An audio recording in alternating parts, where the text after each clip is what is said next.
ஆனால் அண்ணா திராவிட முன்னேற்ற கழகத்தை விட்டு ஓடுகிற ஓடுகாலிகள் அண்ணா திராவிட முன்னேற்ற கழகத்தில் ஆயுள் காலத்தை நிர்ணயிப்பதற்கு எந்த யோகியதும் இல்லை என்பதை மறந்துவிடக்கூடாது. புரட்சி தமிழர் எடப்பாடியார் 10 ஆண்டு காலம் பொதுச் செயலாளராக, முதலமைச்சராக, எதிர்க்கட்சி தலைவராக இருக்கிற போது அவர் கையை பிடித்து, காலை பிடித்து, காதை கடித்து காரியம் சாதித்துக் கொண்ட காரியவாதிகள் தான் இன்றைக்கு காட்டி கொடுத்து ஓடுகிற எட்டப்பர்களாக இருக்கிறார். அடுத்த கட்சியில இருக்கக்கூடிய கட்டமைப்பை ஆட்ட போடுறதுதான் இப்ப முதலமைச்சர் விஜய், ஜோசப் விஜயனுடைய களவாணித்தனம். ஆனால் அந்த தேர்தல் தீர்ப்பு வந்து இந்த வாக்களிக்கிற ஆள்காட்டி விரலிலே வைத்த மை காய்வதற்கு முன்பாக எம்எல்ஏக்கள் விலை போகிற இந்த காட்சியை இதுவரை தமிழ்நாடு கண்டதில்லை. இதுதான் இன்றைக்கு தமிழ்நாட்டு மக்களுக்கு வேதனையாகும்.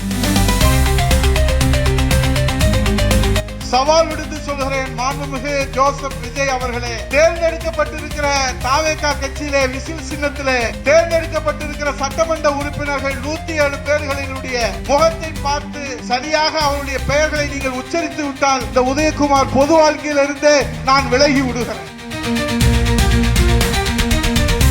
56 பேர் அடுத்த கட்சியில இருந்து ஆட்டிய போட்டவங்க, இங்க சீட்டு கிடைக்கலன்னு ஓடினவனுங்க. ஏன்னா இங்க தகுதி பார்த்து, சீனியாரிட்டி பார்த்து, உழைப்பு பார்த்து, தியாகத்தை பார்த்து, மக்கள் சேவையை பார்த்து, மக்களுக்கு அறிமுகமானதை பார்த்து இங்கே தேர்வு செய்வார்.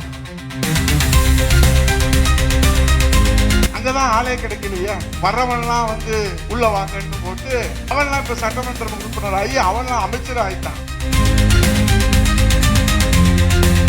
அது இங்க மதுரையில ஒரு அமைச்சர் இருக்கிறாரு, அடே அப்பா 5 வருஷத்துல 5 கட்சிக்கு போன அம்மாவாசை அவரு.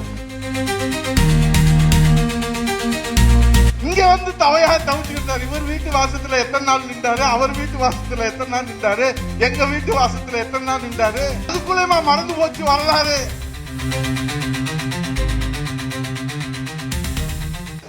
ஒரு புதிய அத்தியாயத்தை அனைத்து இந்திய அண்ணா திராவிட முன்னேற்ற கழகத்திலே தொடங்கி வைப்பதற்காக நம்முடைய அண்ணா தொழிற்சங்க பேரவை முதலாக தமிழகம் முழுவதும் சூறாவளி சுற்றுப்பயணத்தை துவங்கி அன்னை மீனாட்சி குடிகொண்டிருக்கிற மதுரை 80 மிகப்பெரிய அரசியல் பாரம்பரியத்திற்கு சொந்தக்காரராக இருக்கிற அண்ணன் தமிழரசன் அவர்களுடைய அரசியல் பாரம்பரியத்தை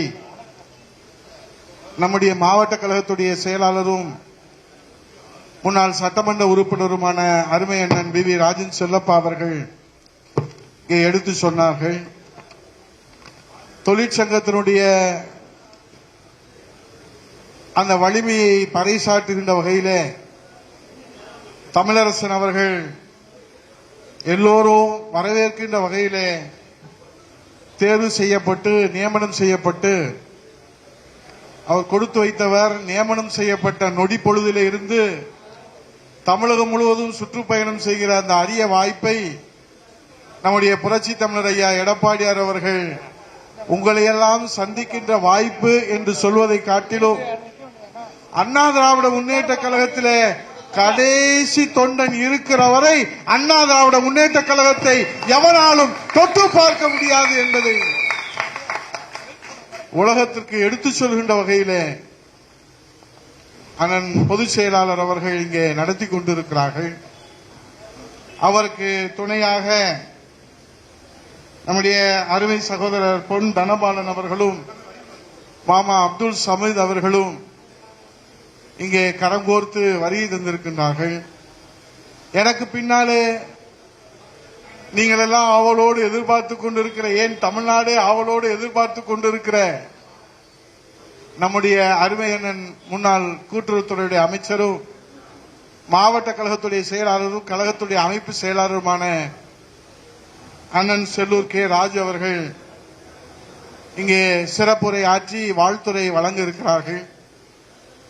இந்த நிகழ்வை என் அருமை தம்பிமார்கள் மகாலிங்கம் அவர்களும் உசிலை ராஜாங்கம் அவர்களும் அவரோடு சோலை ராஜா அவர்களும் சக்தி விநாயகர் பாண்டியன் அவர்களும் அவர்களோடு தம்பி பாஸ்கரன் உள்ளிட்ட செந்தில் உள்ளிட்ட ஜாஃபர் மூவேந்திரன் மல்லன் குசலை தவசி உள்ளிட்டவர்களும், சாலை ரத்தினம், கிருஷ்ணமூர்த்தி, பாண்டி உள்ளிட்டவர்களும் இங்கே எனக்கு பின்னாலே அனைத்து பெயர்களையும் அண்ணன் செல்லூர் ராஜ் அவர்கள் சொல்ல இருக்கிறார்கள் என்பதை சொல்லி, இப்ப தமிழரசன் அவர்களுக்கு இந்த வாய்ப்பு எப்படி கிடைச்சது? ஆட்சி அமைச்ச தாவேகாவுக்கு தொழிற்சங்க பிரிவே இல்லை, கட்டமைப்பே கிடையாது. இப்ப தாவேகா கட்சியில புதுசா ஒரு அத்தியாயத்தை தொடங்கி இருக்கிறாங்க. ஆட்சி அமைச்சாச்சு, முதலமைச்சர் அடிநிலையில் அமர்ந்தாச்சு. அதனால அனைத்து கட்சிகளும் இருக்கக்கூடிய கட்டமைப்பை போல நம் கட்சியிலும் வரணும்னா இன்னும் 1000 ஆண்டுகள் ஆகும் தாவேகாவுக்கு. அப்ப அவருக்கு ஒரு யோசனை தோண்டி இருக்கு. நம்ம 100 ஆண்டு காத்திருந்து கட்டமைப்பை வளர்ப்பதை காட்டிலும் யாராவது வளர்த்து வச்சிருந்தா அடுத்த கட்சியில இருக்கக்கூடிய கட்டமைப்பை ஆட்ட போடுறதுதான் இப்ப முதலமைச்சர் விஜய், ஜோசப் விஜயனுடைய களவாணித்தனம். அப்படிதான் இங்க இருந்த ஒருத்தர் அந்த வெள்ள முடிய வச்சு ஒருத்தர் பாவம் உங்களெல்லாம் வழி நடத்துறேன்னு சொல்லி வழி தவறி போயிட்டாரு. அம்மா கிட்ட ஒரு ஆட்டோ கொண்டு வந்து நிறுத்துவாரு. நாங்க அப்ப பேரவை செயலராக இருக்கிற போது சொல்லுவேன், அண்ணா தொழிற்சங்க பேரவையா அம்மா பேரவையான்னு. ஒரு ஆட்டோ கொண்டு வந்து நிறுத்தி அமைப்பு சாரா ஓட்டுநருடைய செயலாளர் ஆனாரு. அதுக்கப்புறம் ஒரு குட்டி யானையை தள்ளி விட்டுட்டு ஒரு டிராக்கை கொண்டு வந்து நிறுத்தி தொழிற்சங்கத்துக்கே செயலாளர் ஆனாரு. இப்ப பார்த்தா அந்த கேட்ல போய் பனையூர்ல போய் காவடி தூக்கிட்டு நிக்கிறாரு. நீங்க யாரு வேணாலும் காவடி தூக்கி பனையூர் கேட்டுக்கு போகலாம். உண்மையான விசுவாச தொண்டன் ஒருவரை கூட இந்த இயக்கத்திலிருந்து எடுக்க முடியாது என்பதற்கு எடுத்துக்காட்டுதான் நம்முடைய கழகத்தின் நிரந்தர பொதுச் செயலாளர், வருங்கால முதலமைச்சர் புரட்சி தமிழர் ஐயா எடப்பாடியார் அவர்கள் இன்றைக்கு எத்தனையோ சோதனைகளை தாண்டி இன்றைக்கு இந்த இயக்கத்தை வழிவோடு நடத்த வேண்டும் என்பதற்காக இரவு பகல் பாராது, ஊனுறக்கம் பாராது உழைத்துக் கொண்டிருக்கிறார்கள். அவருடைய கரத்தை வலுப்படுத்துகிற விதமாக கழக அமைப்பு ரீதியான 82 மாவட்டங்கள், வருவாய் ரீதியாக 38 வருவாய் மாவட்டங்களிலே ஒரு துரும்பை கூட அசைக்க முடியாத ஒரே மாவட்டம், 3 மாவட்ட செயலாளர்களும் எடப்பாடியார் வாழ்க, எடப்பாடியார் வெல்க என்று சொல்லி சரித்திரம் படைத்த மாவட்டம் நம்முடைய மதுரை மாவட்டம். அண்ணன் செல்லூர் கே ராஜ் அவர்களும், அண்ணன் வி ராஜன் செல்லப்பா அவர்களும், இந்த சாமானிய தன்னன் உதயகுமார் அவர்களும் இன்றைக்கு உங்களுடைய ஆலோசனையிலே, வழிகாட்டுதலே, ஆதரவிலே, நீங்கள் காட்டுகிற அன்பிலே, நீங்கள் கொடுக்கிற நம்பிக்கையிலே மதுரை மாவட்டத்திலே அண்ணா திராவிட முன்னேற்ற கழக கொடிதான் பறக்கும் என்பதை, எடப்பாடியார் தலைமையிலே தான் பறக்கும் என்பதை இங்கே நாங்கள் உறுதியோடு நின்று பணியாற்றுவதற்கு நீங்கள் தான் காரணம். இப்ப என்ன அண்ணா திராவிட முன்னேற்ற கழகத்திற்கு சோதனை எல்லாரும் சொல்றாங்க. எங்களுக்கு ஏன் உங்களுக்கு, மக்களுக்கு, தமிழ்நாட்டு மக்களுக்கு அண்ணா திராவிட முன்னேற்ற கழகம் ஆட்சி அமைக்க முடியவில்லை, வெற்றி வாய்ப்பு நழுவி போய்விட்டது என்பது கூட நமக்கு வேதனையை தரவில்லை. ஆனால் அந்த தேர்தல் தீர்ப்பு வந்து இந்த வாக்களிக்கிற ஆள்காட்டி விரலிலே வைத்த மை காய்வதற்கு முன்பாக எம்எல்ஏக்கள் விலை போகிற இந்த காட்சியை இதுவரை தமிழ்நாடு கண்டதில்லை. இதுதான் இன்றைக்கு தமிழ்நாட்டு மக்களுக்கு வேதனையாக இருக்கிறது. தொண்டர்களுடைய உழைப்பாலே, தமிழக மக்களுடைய நம்பிக்கையாலே புரட்சி தமிழர் ஐயா எடப்பாடியாரை முதலமைச்சர் அடியிலே அமர்த்த வேண்டும் என்பதற்காக இரட்டையிலே வென்றவர்கள் இன்றைக்கு ராஜினாமா படலத்தை அரங்கேற்றிக் கொண்டிருக்கிறார். இப்ப ஏன் அவங்க எல்லாம் இந்த அச்சத்தோட போறாங்க, கவலையோட போறாங்க, கனவோட ஏன் போறாங்க தெரியுமா? முந்திலாம் ஒரு சட்டமன்ற உறுப்பினரை தேர்ந்தெடுக்கணும்னா என்ன செய்யணும்? இப்ப அண்ணன் மேயரா இருந்தாரு, சட்டமன்ற உறுப்பினர் இருந்தாரு, பாராளுமன்ற உறுப்பினராக இருந்தாரு, 10 வருஷம் அண்ணன் கூட்டுறவுத்துறை அமைச்சராக இருந்தாரு, நான் 10 வருஷம் அமைச்சரா இருந்தேன், அதே போல 15 வருஷம் எம்எல்ஏ இருந்தேன். எதிர்கட்சி துணைத் தலைவரா இருந்தேன். இதுக்கெல்லாம் நீங்க என்ன ஆதரவு கொடுத்தீங்க? நீங்க எங்களுக்கெல்லாம் ஒத்துழைப்பு கொடுத்தீங்க. அம்மா எங்களுக்கு போட்ட பிச்சை, புரட்சி தமிழர் ஐயா எடப்பாடியார் அவர்கள் எங்களுக்கு போட்ட பிச்சையினாலே நாங்கள் இவ்வளவு மக்கள் பணி ஆற்றினோம். இப்ப என்ன வந்திருக்கு தீர்ப்பு? மக்கள் சேவை மறந்து போனது. மக்கள் சேவைனா என்ன விலைன்னு கேட்கிற சட்டமன்ற உறுப்பினர்கள், உழைப்புனா என்ன, கொள்கைனா என்ன, லட்சியம்னா என்ன?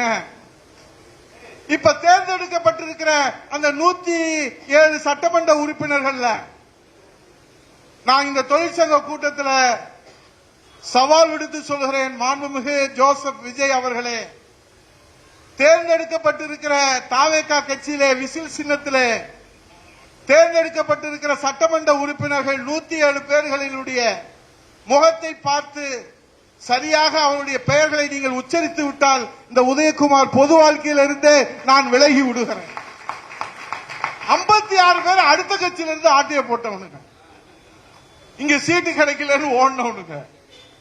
ஏன்னா இங்க தகுதி பார்த்து, சீனியாரிட்டி பார்த்து, உழைப்பு பார்த்து, தியாகத்தை பார்த்து, மக்கள் சேவையை பார்த்து, மக்களுக்கு அறிமுகமானதை பார்த்து இங்கே தேர்வு செய்வார்கள். அங்கதான் ஆளே கிடைக்கலையா? வர்றவன்லாம் வந்து உள்ள வாங்கன்னு போட்டு அவன்லாம் இப்ப சட்டமன்ற உறுப்பினர் ஆகி அவன்லாம் அமைச்சர் ஆயிட்டான். அது இங்க மதுரையில ஒரு அமைச்சர் இருக்கிறாரு. அடே அப்பா, 5 வருஷத்துல 5 கட்சிக்கு போன அம்மாவாசை அவரு. அவர் அதிமுகவுடைய அந்த வரலாற்றை, எதிர்காலத்தை பற்றி பேசுகிற போதுதான் எங்கள் நெஞ்சம் பொறுக்க மறுக்கிறது. இங்க வந்து தவிச்சுக்கிட்டார். இவர் வீட்டு வாசத்துல எத்தனை நாள் நின்றாரு, அவர் வீட்டு வாசத்துல எத்தனை நாள் நின்றாரு, எங்க வீட்டு வாசத்துல எத்தனை நாள் நின்றாரு, அதுக்குள்ளேயுமா மறந்து போச்சு வரலாறு.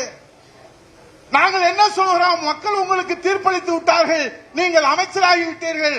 உங்கள் ஜோசப் விஜயை இந்திரன் என்று சொல்லுங்கள், சந்திரன் என்று சொல்லுங்கள், எதை கழுதைன்னு சொல்லுங்க, குதிரைன்னு சொல்லுங்க, எதை வேணாலும் சொல்லுங்க, எங்களுக்கு ஆட்சேபணம் இல்லை.